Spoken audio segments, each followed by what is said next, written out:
Olá, sejam bem-vindas e bem-vindos novamente à disciplina de Fisiologia das Árvores. Então vamos continuar na parte de metabolismo, mas mudando de assunto, né? Até agora a gente falou sobre fotossíntese e após a fotossíntese que eu encerrei falando sobre a produção de açúcares, a gente tem que entender como é que esses açúcares são levados para as outras partes da planta para poderem ser utilizados no metabolismo e na sustentação, né, e na manutenção de todas as funções fisiológicas de uma planta. Então, esse é o objetivo do assunto que eu estou encerrando, aliás, que eu estou iniciando agora, que é o do transporte de solutos no floema. Então, para iniciar, vou resumir um pouco o que a gente conversou até agora. Quando eu falei sobre relações hídricas, eu comentei sobre um movimento contínuo de água, desde o solo até a parte aérea, passando pela planta, né, que é o movimento contínuo, que é o contínuo solo, planta, atmosfera. Mostrei que esse transporte ocorria em tecidos condutores do xilema, né, e expliquei detalhes sobre a, a energia utilizada para isso, as características físicas, como é que ocorre, né, quais as forças que direcionam esse transporte, e tudo isso a gente comentou lá. Então agora a gente vem para a parte de transporte de açúcares, né, que são exatamente produzidos pela fotossíntese utilizando gás carbônico, ou CO2, utilizando luz. E daí esses açúcares, ao serem produzidos principalmente em folhas, que são os órgãos vegetais mais especializados na fotossíntese, eles precisam ser levados para outras partes da planta. Por quê? Por exemplo, raiz não faz fotossíntese. Raiz está abaixo do solo, não recebe luz. Mas uma planta, para conseguir se manter viva, ela precisa manter todas as células da raiz vivas também. Né? Uma folha jamais vai conseguir fazer fotossíntese se as raízes não estiverem absorvendo água e nutrientes minerais. E para essas células da raiz se manterem absorvendo água e nutrientes minerais, elas precisam receber açúcar que está lá na parte aérea. E daí, né, o açúcar tem que ser transportado. Na maioria das vezes o transporte via floema é de cima para baixo. Eu vou mostrar que tem exceções, né? Não é simplesmente um movimento de cima para baixo, ele depende de algumas outras características. Mas normalmente, né, se a folha está na parte aérea e as raízes estão na parte de baixo, então esse transporte é de cima para baixo. E isso é uma característica também de capacidade de adaptação das plantas em ambientes. Né? Quando eu comentei sobre origem e evolução de plantas, eu falei de que, ao colonizarem os continentes, as plantas começaram a ter a necessidade de competirem por luz. Aquela planta que conseguisse atingir uma altura maior dentro de uma floresta iria absorver muito mais luz, consequentemente fazer mais fotossíntese, crescer muito mais, né, se reproduzir muito mais e deixar mais descendentes também. Só que para conseguir, então, atingir grandes alturas, só tem uma forma da planta fazer isso, se ela conseguir manter as raízes que estão numa distância cada vez maior, vivas também, funcionando também. E daí, ao mesmo tempo que evoluíram tecidos condutores de água cada vez mais eficientes, foram evoluindo tecidos condutores de açúcares principalmente, cada vez mais evoluídos, cada vez mais especializados. Se não fosse isso, né, não seria possível nós termos árvores com alturas tão grandes como nós temos, né, atualmente. Bom, então para começar a falar sobre transporte, tem um experimento interessante que foi feito há muito tempo, né, no início ainda do século passado, se fazia isso para entender a questão de transporte, que é uma coisa chamada de anelamento. Anelamento é você fazer como o que está mostrado aqui no desenho à esquerda. A gente remove uma porção da casca da planta até remover os tecidos do floema. Porque se remover o tecido do floema, aí o que é que vai acontecer? Não vai ter como haver transporte de açúcares da parte de cima até a parte de baixo. Então, inclusive, o normal que aconteça é que essa parte aqui ela vai se tornando mais larga por causa do acúmulo de materiais aqui. Tá? Então, isso vai acontecendo sempre que acontece obstrução, né, retirada dos tecidos transportadores do floema, e aí os açúcares não podem mais ser mandados para outras partes da planta. Se o anelamento for feito em uma região do tronco da árvore, como nesse desenho aqui, então não tem como mais haver transporte de açúcares desde as folhas até as raízes.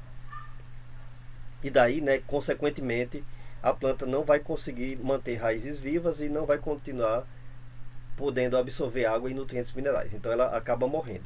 Se nós isso até inclusive é uma técnica utilizada quando se quer retirar árvores de locais indesejados, Então daí faz o anelamento para provocar isso. Se o anelamento for feito em um galho, por exemplo, nesse ramo aqui, ou até em ramos menores, o que vai acontecer é que essa região que está em contato com esses tecidos vasculares, que está utilizando essa rota de tecidos vasculares aqui para transportar, ela vai ficar isolada. Tá? Então, a planta não morre, porque vai ter outros galhos, vai ter outras folhas produzindo açúcares e mandando para a parte de baixo.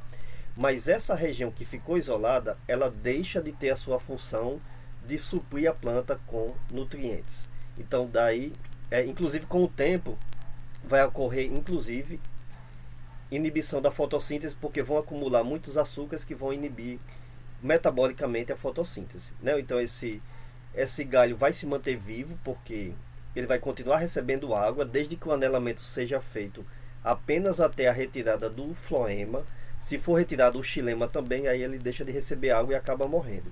Mas se for feito um anelamento só até a retirada do floema, então ele se mantém vivo, só que deixa de produzir açúcares para a planta. Não tem mais a função em que ele se desenvolveu. E continua consumindo água, porque não foi uma característica natural, foi feito artificialmente. Mas aí se a gente faz o anelamento na planta inteira, a tendência é matar a planta. Às vezes os animais fazem isso, Tem animais em fazendas que gostam de roer a casca, eles vão retirando até retirar o floema, e aí a planta vai acabar morrendo porque as raízes deixam de receber a energia, deixa de receber os açúcares para a sua manutenção. Então o anelamento acontece, tá? Porque normalmente o floema ele fica localizado nas regiões mais externas. Então por isso que o anelamento funciona. Isso aqui é um desenho, uma foto, aliás, de microscópio mostrando um corte anatômico em um caule, jovem ainda. E essa região circular aqui é chamada de feixe vascular. Então, nos feixes vasculares, vocês vão ver isso em mais detalhe na disciplina de anatomia vegetal, tá? Mas só para a gente voltar aqui para eu discutir isso daqui melhor na minha disciplina. Então, os feixes vasculares, eles contêm tanto tecidos de floema quanto de xilema, como está mostrado aqui. Como esse feixe vascular é jovem, ele tem apenas, por enquanto, xilema primário e floema primário. Ou seja, os tecidos vasculares que foram originados apenas da diferenciação das células que já existiam antes, que são as células que já estavam parcialmente indiferenciadas no feixe vascular e que se diferenciaram em floema e xilema. Então eles são chamados de primários. Quando a planta começa a ter crescimento secundário, aí ela produz tanto xilema quanto floema secundários, que é o que acontece na sequência no caso de árvores ou de outras plantas que possuem crescimento secundário. Então, quando acontece crescimento secundário, o que é que vai acontecendo? O aumento que se observa no diâmetro dos caules e de galhos, raízes, qualquer estrutura da planta que possua crescimento secundário, ele é provocado pelo acúmulo de xilema.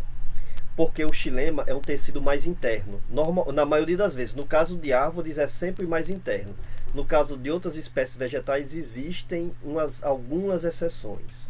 Mas no caso de árvores, então, sempre que tiver crescimento secundário, é porque vai ocorrendo acúmulo de xilema na parte mais interna. E o floema, como ele é um tecido vascular mais externo em relação ao xilema, ele vai sendo produzido, todos os dois vão sendo produzidos através de um tecido parcialmente indiferenciado, chamado de câmbio vascular, que fica exatamente entre o xilema e o floema.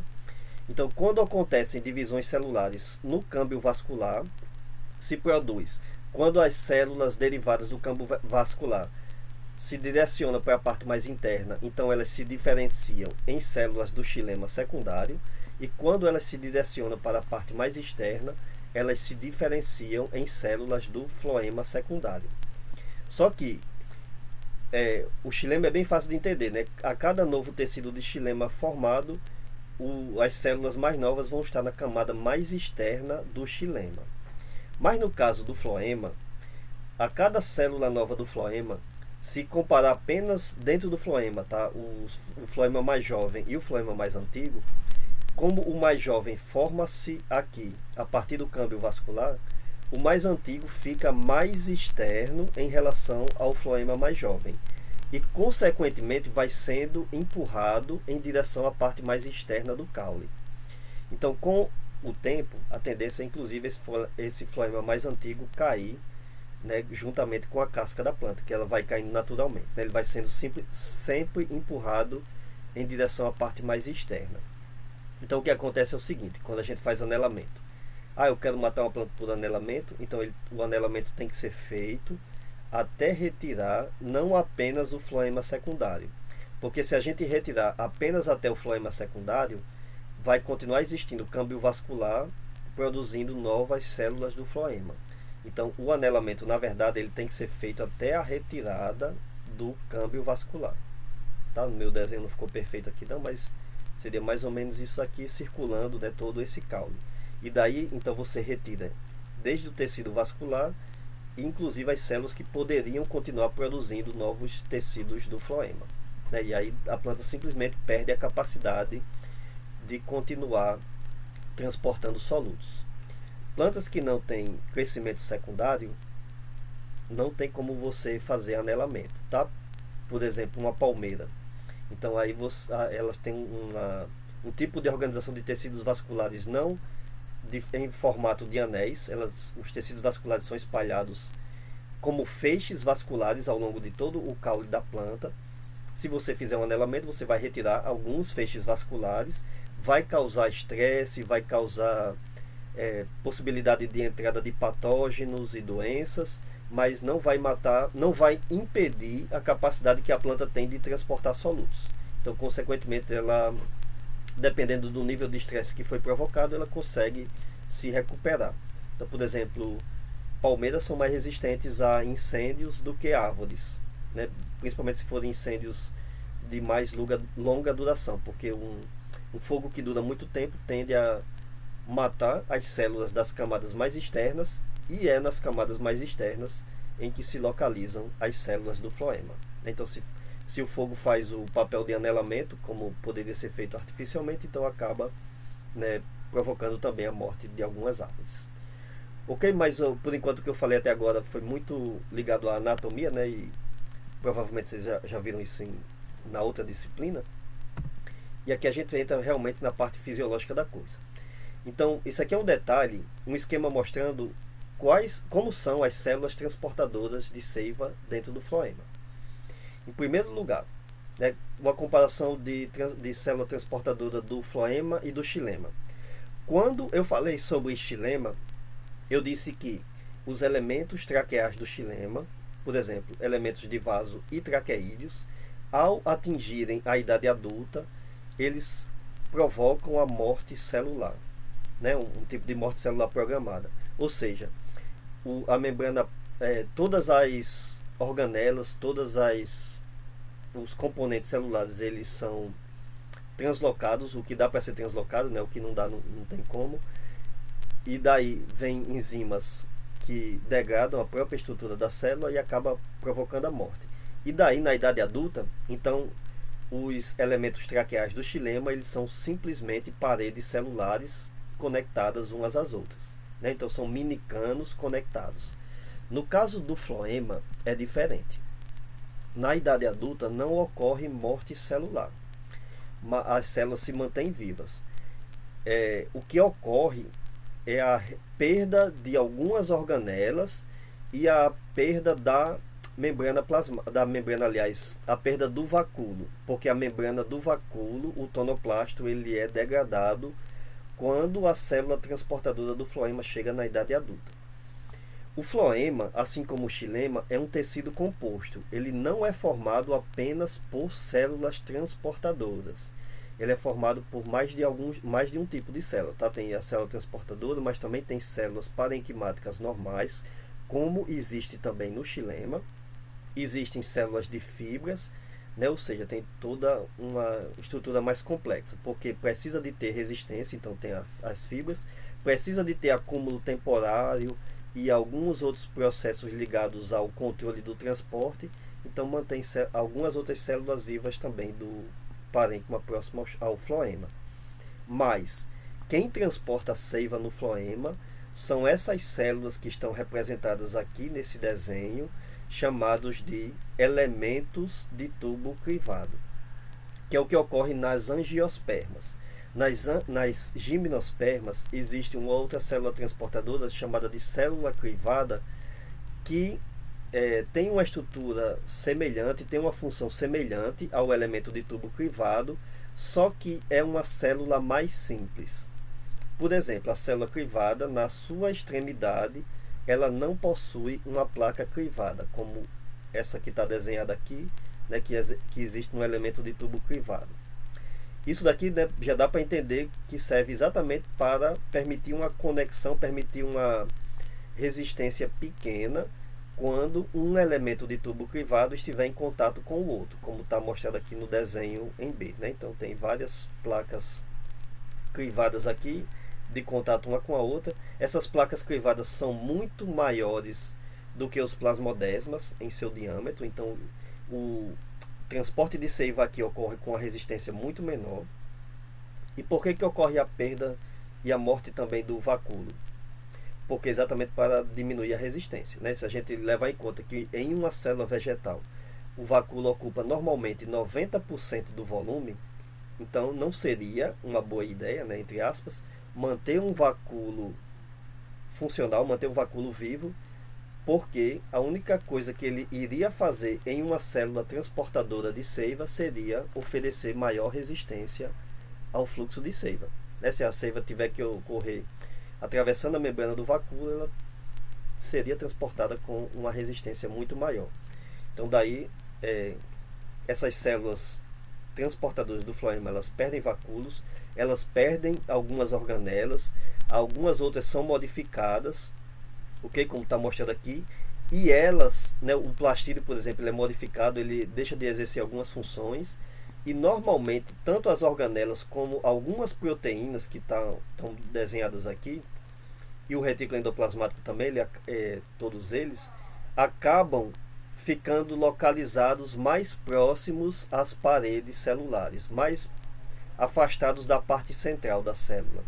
Por quê? Porque o transporte de seiva tem que ser facilitado exatamente, né, aqui nessa região. Então, manda as organelas para o lado para não atrapalhar o fluxo de seiva no floema. Só que já dá para imaginar também que a velocidade do fluxo de seiva no floema ela é mais lenta do que no xilema. O xilema pode transportar em uma célula sem organelas, então é uma resistência muito menor do que no floema, que tem organelas.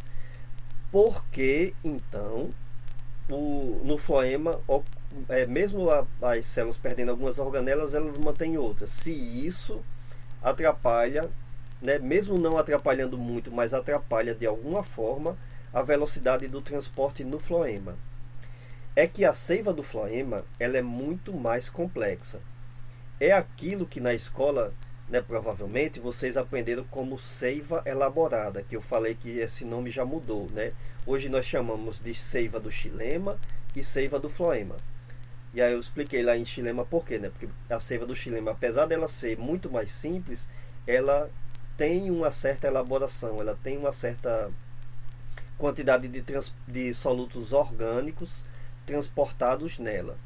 No caso do floema, então, a seiva ela é muito mais rica, por isso que ela era chamada de elaborada antigamente, né?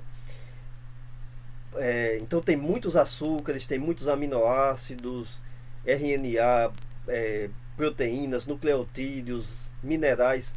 Toda essa seiva composta ela é transportada ao mesmo tempo. Então isso significa que tem uma tendência muito grande de acontecer reações químicas indesejáveis dentro do floema. Então, daí é que o transporte tem que ocorrer em uma célula viva. Mas, como essa célula viva perde organelas, perdem algumas organelas exatamente para facilitar o transporte, então elas passam a ser dependentes de uma outra célula, chamada de célula companheira. Sempre uma ou mais células companheiras vão estar em contato com os elementos de tubo crivado do floema. E a célula companheira é uma célula vegetal completa. Tem vacúolo, tem núcleo.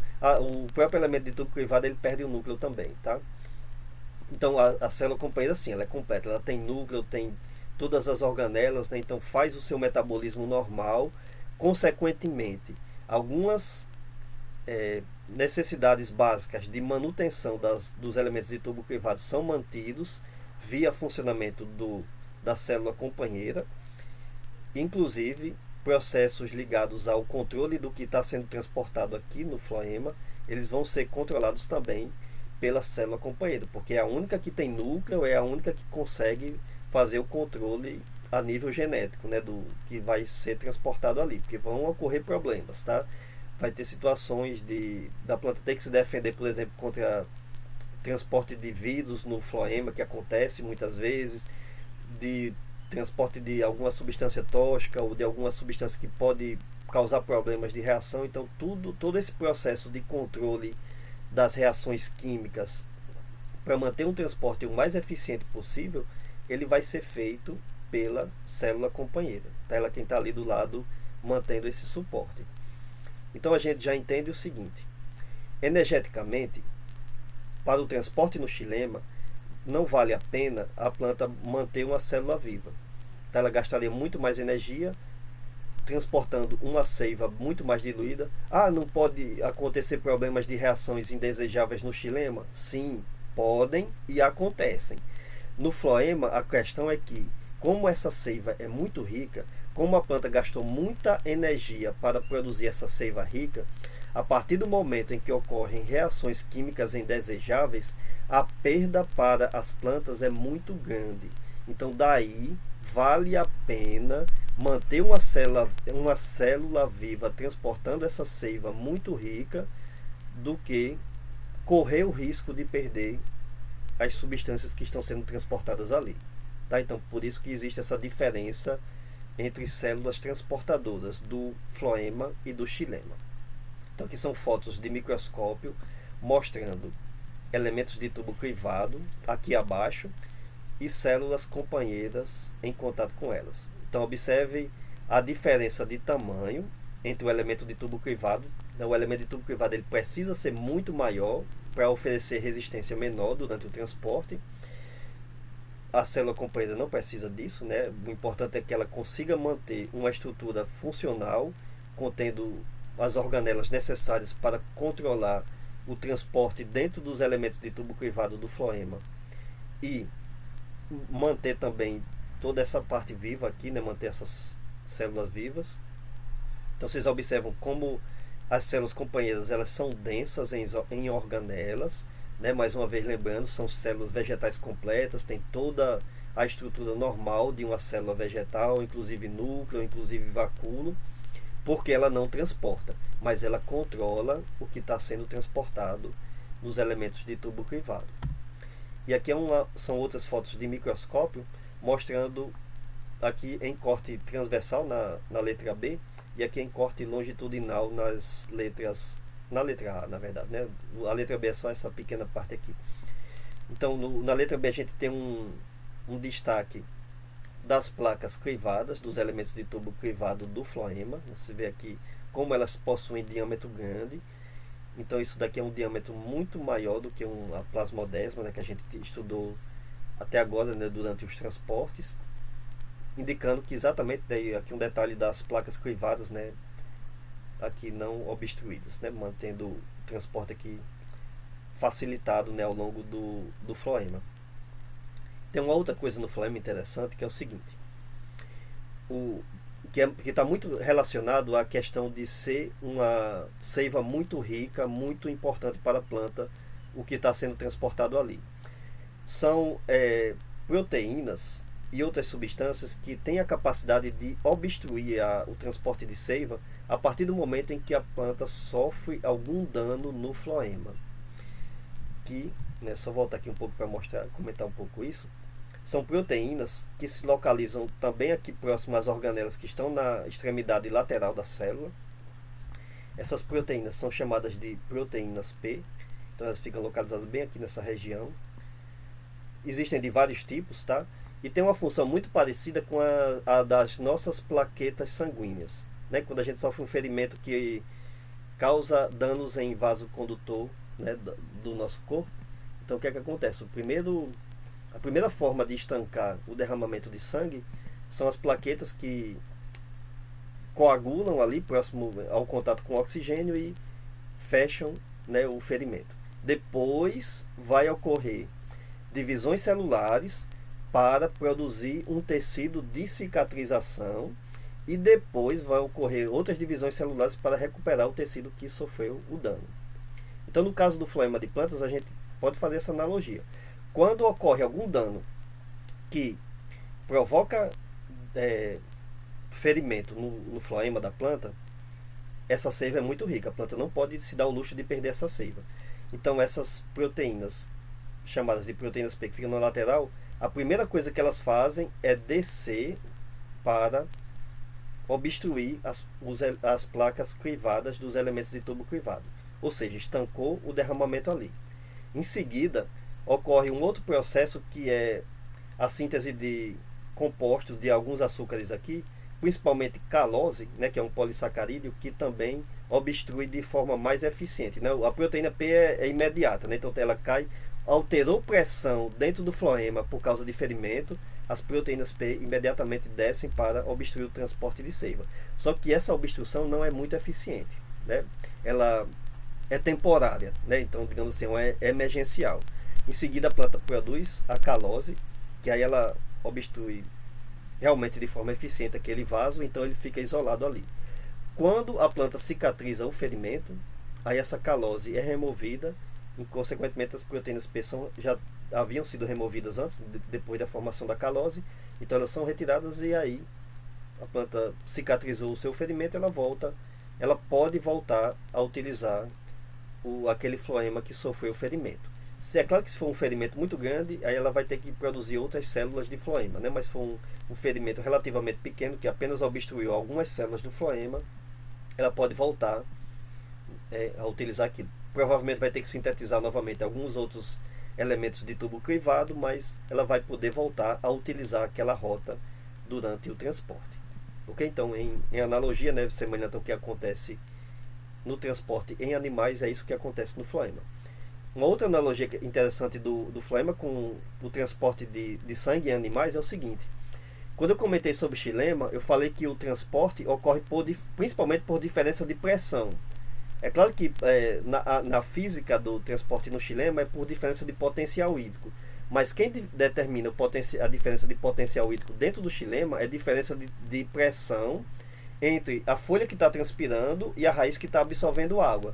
A folha que transpira gera pressão negativa, ou seja, gera tensão, e a raiz que está absorvendo água tende a reduzir essa pressão. Então a tendência é que na planta a pressão próxima à raiz seja maior, ou seja, menos negativa do que a pressão lá em cima, onde a folha está transpirando. Isso significa que o transporte no xilema ele ocorre sob pressão negativa, ou seja, sob tensão. No caso do floema, o transporte ele acontece sob pressão, como acontece nos nossos tecidos vasculares, tá? Nas nossas veias e nas nossas artérias. O transporte ali está também sob pressão. Na próxima aula eu vou explicar como é que se forma essa pressão dentro do floema, mas tem essa diferença básica entre floema e xilema. Tem mais essa diferença entre xilema e floema, né? Que o transporte no floema ele é sob pressão. Então, por isso até que quando ocorre um dano, se a planta não tivesse esse sistema de obstruir os vasos com as proteínas P e em seguida com a calose, o derramamento de seiva, ou seja, consequentemente as perdas para a planta seriam muito maiores, exatamente porque o transporte aqui dentro está ocorrendo sob pressão, né? Então ela tem que realmente proteger essa seiva bem valiosa. Bom, agora comentando sobre transporte, o, todos os tecidos vasculares, tanto de xilema quanto de floema, que é o que eu estou falando agora, eles são interconectados. Tá? O transporte ele não acontece apenas no sentido vertical. Ele pode ocorrer no sentido lateral também, no sentido horizontal também. Só que, preferencialmente, por distância, por manter menor resistência, o transporte ocorre naqueles vasos de floema que estão mais próximos. Então, por exemplo, compare essa situação aqui da figura B e da figura C. Na B, a gente tem uma planta vista de cima, na C também, é claro, né? Tem plantas vistas de cima, e essas folhas aqui, elas estão numeradas desde a folha mais jovem até a folha mais antiga.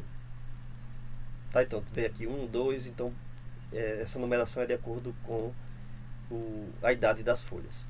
A folha 14 aqui é a folha mais antiga. Por que elas estão numeradas de acordo com a idade? Porque uma folha mais antiga, ela está completamente desenvolvida. Então ela já faz fotossíntese além do que o que ela consome. Em outras palavras, essa folha deixou de ser dreno e passa a ser fonte. Tá? Deixa eu definir primeiro, né, o que é fonte e o que é dreno. Fonte é qualquer órgão vegetal que produz açúcares além da sua capacidade de consumo. Então, no início do desenvolvimento, as folhas elas são dreno. Elas consomem, até porque está havendo divisões celulares muito intensas e elas não conseguem suprir a energia para a formação dessas novas células. Então, ela está consumindo muito mais do que o que está produzindo. O dreno é qualquer órgão vegetal que consome energia além da sua capacidade de produzir. Então, por exemplo, essa folha 1 aqui, ela é dreno, mas a folha 14 já é fonte, ela já está toda desenvolvida, ela já produz mais carboidratos do que a sua capacidade de consumo. Então, o que é que a gente vai ter aqui? Tá? Esse experimento aqui ele foi feito com CO2 radioativo, que a intenção era exatamente ver para onde é que está indo o carbono radioativo. Em outras palavras, isso aqui é só para traçar a rota de carbono, né? Para onde vai o carbono a partir do momento em que uma folha faz fotossíntese. Então, quanto mais escura a cor aqui, significa que elas estão acumulando mais carbono radioativo. Então, observem que a folha 1, a folha 6, a folha 3 e a folha 4 aqui estão acumulando totalmente esse carbono radioativo que foi fornecido na folha 14. Por que preferencialmente o carbono está indo para elas? Aliás, exclusivamente está indo para elas aqui, tá? Porque o tecido vascular do floema está mais próximo entre elas. Tá? A gente está vendo isso aqui do topo da planta. Então, se a gente vir isso na lateral, é claro que o tecido vascular lateral aqui que liga a folha 14 vai estar mais próximo ao tecido vascular que liga a folha 1, a folha 4 e a folha 3 aqui. E a folha 6 também, né? Essas outras, por que a folha 5 e a folha 2 não estão recebendo esse carbono radioativo? Porque a folha 5 provavelmente está recebendo carbono da fotossíntese produzida pela folha 13, a folha 7 está recebendo carbono da fotossíntese da folha 15 aqui e por aí vai. Tá? Então vocês veem que tem uma proximidade. Né? Porque poderia vir carbono da folha 14 até a folha 2? Pode, por exemplo, pelo que foi feito aqui na figura C. Você vê que todas as folhas fonte foram removidas no esquema aqui. Isso aqui é baseado em dados experimentais, tá? Em experimentos realmente feitos. Então, se você remover todas as folhas fonte, não tem jeito. Todo o carbono que vai chegar para as folhas mais jovens vai ter que vir daquela folha que está sendo fonte. Foi a única que restou lá.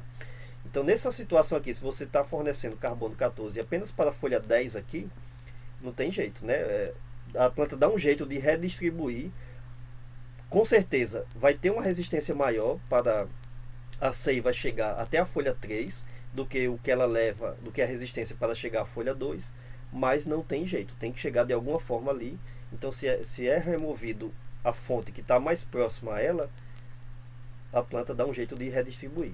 Tá? Então, esse esquema aqui mostra de que existe transporte lateral, existe redistribuição lateral de seiva no floema durante o transporte, mas que preferencialmente o transporte vai ocorrer pela rota que oferece menos resistência. E a rota que oferece menos resistência aí é exatamente aquela de maior proximidade, né, de ligação entre elas. Então isso é uma característica que é bem geral, né, bem comum dentro do reino vegetal. Tá, ok? Então o transporte pela região de menor resistência. Bom, e daí, né, a gente tem um estudo aqui de composição da seiva do floema. Isso aqui foi feito em Mamona, né, o Ricinus communis, mas com algumas exceções, né, é semelhante para boa parte dos grupos vegetais. Então observem aqui componentes da seiva do floema. Então aqui açúcares, aminoácidos, ácidos orgânicos, proteínas, elementos minerais, então potássio, cloro, fosfato e magnésio, e várias outras substâncias também. Tá? Tudo é transportado ao mesmo tempo, ou seja, né, volta àquilo que eu já comentei aqui.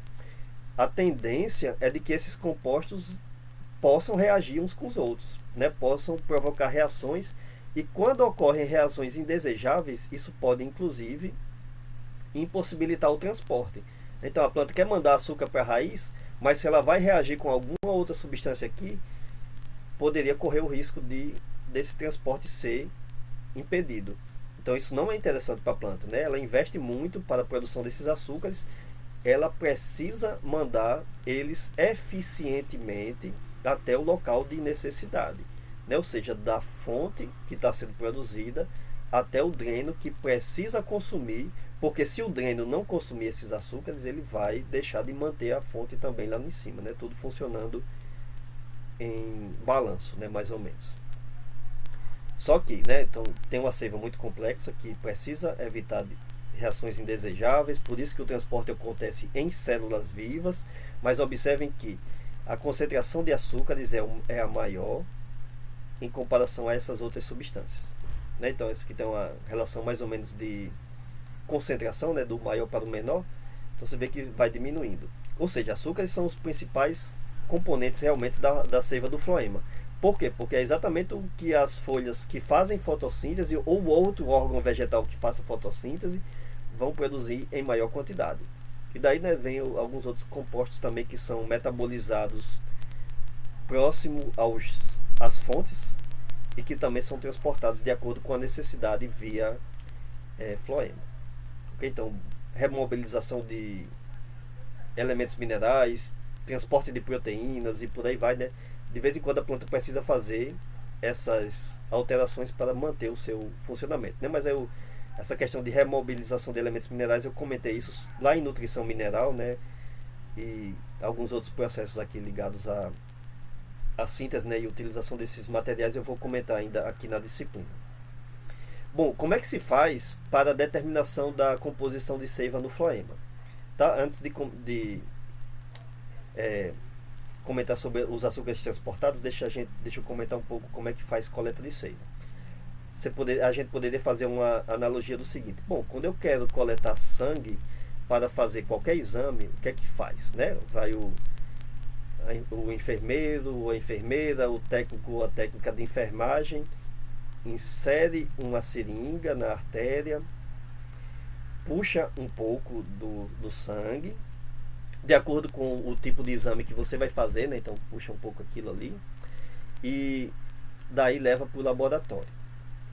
No caso de plantas, a gente poderia pensar o seguinte: bom, então para eu coletar a seiva do floema, o importante é eu conseguir inserir uma seringa ou uma agulha bem fininha, né? Que no caso de plantas precisa ser mais fina, porque a tendência, né, que proporcionalmente em relação ao tecido da planta, os vasos do floema são mais finos, apesar de que são células grandes, mas a gente poderia utilizar essa mesma analogia. Insere a seringa, puxa um pouco de seiva e leva para o laboratório. E foi assim que os primeiros estudos de análise da seiva do floema foram feitos. Só que isso traz alguns problemas. Ao inserir uma seringa numa planta, o que é que vai acontecer? A gente não vai conseguir desviar das células vivas. Então, ao mesmo tempo, se eu conseguir atingir a célula do floema com muita habilidade, com muito treino, mas ainda assim a seringa vai ter perfurado outras células da parte mais externa. E se eu puxar o conteúdo do floema, eu vou puxar ao mesmo tempo o que não está sendo transportado dentro do floema. Por exemplo, proteínas P e organelas que ficam aqui na lateral. Elas não são transportadas no floema. Se eu quiser fazer um estudo do que está sendo transportado, então a partir do momento que eu puxo a seiva, aí vai ter uma diferença de pressão muito grande, tudo vai ser puxado ao mesmo tempo. Então vai ter dois problemas aí. Mistura do conteúdo do floema com as células que estão aqui ao longo do caminho, que foram... então a sua amostra não vai ser perfeita, né? Vai ter alguma mistura ali. E inclusive você vai coletar conteúdos que não são o que estão sendo transportados. E inclusive você pode puxar conteúdos, a diferença de pressão vai ser tão grande que você vai ter inclusive o risco de puxar conteúdos de outras células que estão próximas aqui, né? Então tudo vai ser puxado com muita velocidade ali, tá? Então existe essa técnica, foi usada por muito tempo, mas logo se percebeu que ela causa problema, né? Não tem jeito de se coletar floema desse jeito. Atualmente a técnica mais precisa se utiliza um chamado estilete de afídio. O afídio é esse pequeno inseto aqui, né? O pulgão, mais comumente conhecido, que ele faz o seguinte: ao inserir o aparelho bucal para sugar a seiva do floema, ele consegue desviar das células vivas. Então veja aqui, o afídio está sugando uma folha. Então ele conseguiu desviar da epiderme. Ele não inseriu o aparelho bucal dele dentro da célula da epiderme da folha. Por quê? Porque não interessa, ele não quer o que está dentro da célula da epiderme da folha. Ele não inseriu o aparelho bucal dentro das células do mesofilo, que são as que estão fazendo fotossíntese, porque não interessa também para ele. O que interessa para ele é chegar até o floema. O floema sim é uma seiva rica, tem muitos açúcares, tudo está convergindo para o floema. Tudo que tem de bom na planta está convergindo ali para o floema. E daí, né, o afídio chega lá. Então quem quer coletar seiva de floema, o que é que faz? Coloca o afídio para inserir o seu aparelho bucal na planta. Ele insere e daí ele começa a sugar. Dá para ver quando ele começa a sugar, tá? Ele começa a mexer o corpo dele quando começa a sugar. E aí o que é que a pessoa faz, tá? Isso envolve um pouco de maldade nisso. Então coloca CO2 para tirar ele do estado normal, né? Ele fica adormecido, ele fica em estado de sono mais ou menos. Não é sono porque insetos não dormem, né? Mas seria, digamos assim, parecido com o nosso estado de desmaio. E daí a pessoa vai com faz um corte, tá? Normalmente com laser é o mais preciso de se fazer, como é um aparelho bucal muito fininho, dá para se fazer isso. Então remove o inseto do aparelho bucal, né? Por isso que eu falei que envolve um pouco de maldade nisso, né? Porque mata o inseto e ele fica com o aparelho bucal inserido lá na planta. E continua havendo a saída aliás, a saída da seiva do floema. Como vocês estão vendo aqui nessa foto abaixo à direita, né? Essa gotícula aqui é seiva do floema que continua saindo mesmo depois que o inseto é removido. Então, essa técnica é mais precisa pelo seguinte: não existe mistura de conteúdos celulares, porque ele desvia das outras células, ele vai só até o floema. Não acontece muita alteração dentro da pressão do floema, porque é uma quantidade pequena. Ocorre alteração na pressão, tá? Mas é uma alteração muito menor do que se inserisse uma agulha e se você puxasse a seiva do floema. Ok? Então é um efeito muito menor. O único problema aqui é o seguinte: para essa seiva continuar derramando, mesmo uma alteração pequena na pressão é percebido pela planta. Então a tendência natural da planta seria o seguinte: mandar proteínas P obstruírem esse vaso que o inseto inseriu seu aparelho bucal. Por que não faz isso? Porque eles têm substâncias que impedem a saída, né, ou esse movimento das proteínas P. Então, ao coletar a seiva utilizando o estilete de afídio, a gente tem que ter consciência de que vai estar coletando também alguma substância que o inseto inseriu na planta. Não é perfeita, tá? Não é uma amostra perfeita do floema, mas é a mais precisa que existe até agora. Tá?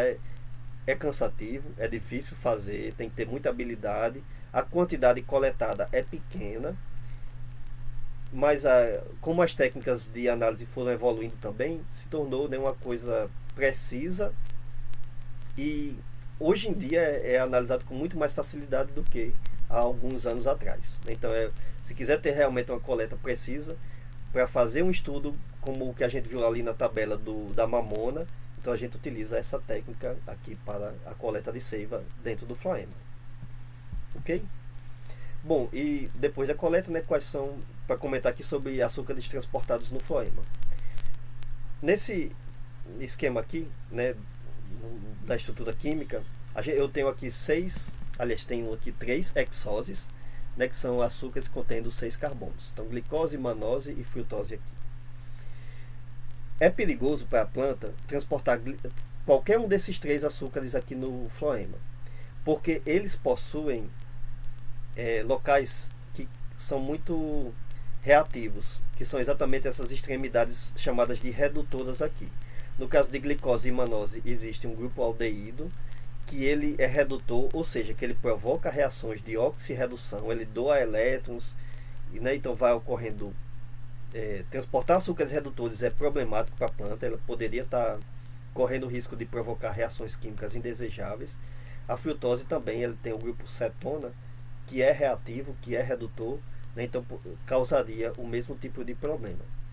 Então, por isso que, evolutivamente, o que foi sendo selecionado para ser transportado dentro do floema são açúcares não redutores e outras substâncias menos reativas possíveis. Então, qual que é o principal açúcar transportado em plantas? É a sacarose, que é formada pela ligação de uma molécula de frutose com uma molécula de glicose. Mas essa ligação não é aleatória, ela é feita ligando o grupo cetona da frutose com o grupo aldeído da glicose. Tá? Então, voltando aqui nessa figura, só para a gente ver. Ó, o grupo aldeído da glicose está aqui, né? É esse C, dupla ligação O com o H. O grupo cetona da frutose é o C com dupla ligação para o oxigênio. Então, eles se unem aqui na molécula de glicose. Consequentemente, a molécula de glicose é muito menos reativa do que as moléculas individuais de frutose e de glicose. Esse açúcar álcool aqui, ele é o manitol, que ele é simplesmente a molécula de manose aqui, né, que tem também um grupo aldeído. O que é manose? Né? É simplesmente uma alteração aqui nesse grupo OH da glicose. Essas modificações são feitas com muita facilidade dentro das plantas, né? Porque muitas vezes elas precisam transportar um tipo de açúcar e outro é utilizado em algumas reações bioquímicas, então as plantas poderiam fazer isso com muita facilidade. No caso da manose, ela não poderia ser transportada por causa desse grupo reativo, mas o manitol ele é transportado em uma quantidade relativamente alta dentro do floema de algumas espécies de plantas. Por quê? Porque o grupo aldeído lá foi convertido em um grupo álcool, que reage muito menos, que tem muito menos capacidade redutora. Então, algumas espécies de plantas transportam manitol. Mas a sacarose é o tipo de açúcar mais comum a ser transportado. Assim como algumas outras plantas transportam esses 3 tipos de açúcares aqui. Tá? Que na sequência significa, que são chamados aqui na sequência: rafinose, estaquiose e verbascose. Tá? O nome está em inglês aqui, né? Mas em português é por aí. Que nada mais são do que uma molécula de sacarose com 1, 2 ou 3 moléculas de galactose ligadas a ela. São açúcares não redutores também, porque a parte redutora da galactose, que é um açúcar de 6 carbonos semelhante à glicose, né? Ocorre apenas uma pequena modificação também em uma desses grupos OH aí da molécula. Então ela a parte redutora se liga aqui, então consequentemente a extremidade delas, né, tanto de um lado quanto do outro, vai ser não redutora. Tem alguns grupos de plantas, principalmente da família Cucurbitaceae, que transportam esses tipos de açúcares aqui. Mais adiante eu vou explicar por que isso é interessante para esses grupos de plantas. Tá? Mas por enquanto a gente fica só com essa parte de que compostos transportados no floema, mesmo que sejam em células vivas, mesmo que sejam em células que evitam o máximo possível reações químicas indesejáveis, precisam também ser menos reativos possíveis, né? Para, digamos assim, dar menos trabalho para a planta que está transportando ali. Então, aqui são detalhes de alguns outros substâncias transportadas, né, em plantas, alguns aminoácidos, amidas, ureídeos e por aí vai, né? Então, por exemplo, plantas que fixam nitrogênio através de rizóbios, transportam muitos ureídeos dentro do floema. Aminoácidos comumente são sempre transportados, né, e por aí vai. Então, todas essas substâncias aí são as formas menos reativas possíveis que são transportadas ali. Depois, no local em que eles são necessários, eles vão sofrer alguma modificação química de acordo com a necessidade, mas, né, para transportar no floema, sempre que possível a planta vai transportar aquelas moléculas que são as menos reativas possíveis. Ok? Mais uma vez lembrando, a seiva do floema ela é muito rica, ela é muito valiosa, então a planta precisa manter esse controle. Então a gente fica por aqui por enquanto. Na sequência eu vou comentar um pouco sobre as características que influenciam e que controlam o transporte dentro do floema. Muito obrigado pela atenção e até a próxima.